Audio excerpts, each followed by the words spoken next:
Thank you, Mr. Gazon. We'll now hear from my colleague, Christophe. Thank you. I'm going to be very short, so I make only some comments because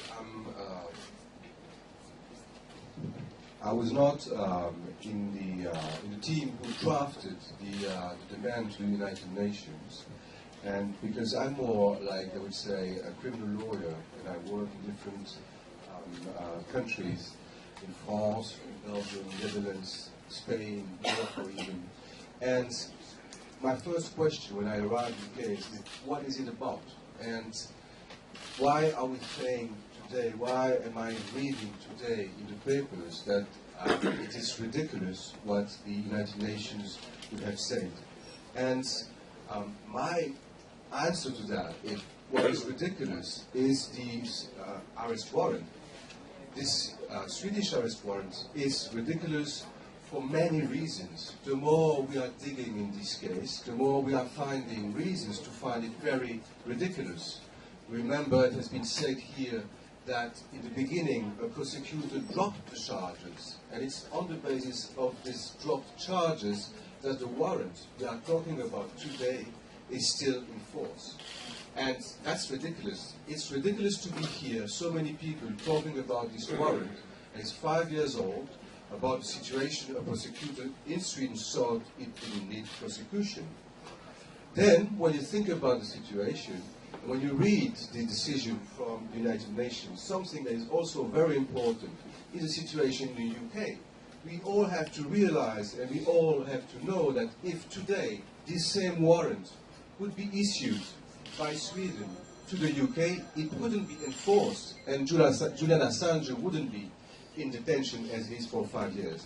That's what we are talking about, and that is what's ridiculous. It's not the decision, it is a very profound decision. There's a lot of argumentation, and that makes it so authoritative. This warrant, and the more we dig, the more we find things, as I tell you. We are now thinking that, and we have to realize that Mr. Assange is in jail for detention, de facto detention, says the decision, de facto detention, because he cannot move out of the embassy without being arrested and under surveillance 24 hours a day. This detention is due to, in fact, all kinds of, we believe, as we are digging in this case, analyzing the situation and how the Swedish prosecutor has behaved.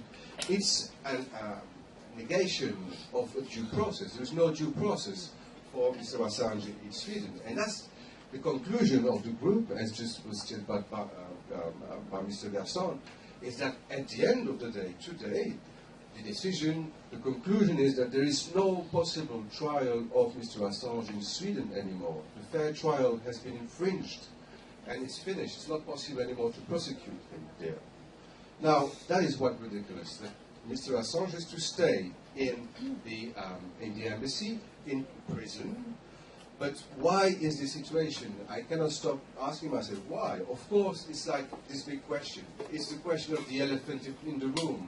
We all know that there is a US prosecution somewhere because Mr. Assange has been publishing information, because he's been editing information, that he's been denouncing gross abuses of human rights. That's the real question, and that is not ridiculous. That is not ridiculous, and that's the key of the question.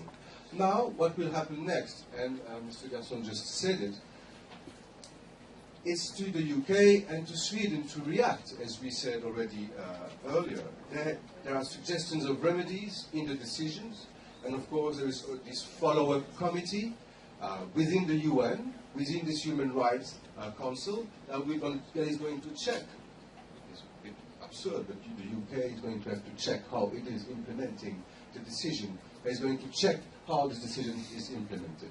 So we really believe that an end must come to this ridiculous situation, to this ridiculous arrest warrant, and that Julian Assange has to be freed. Thank you.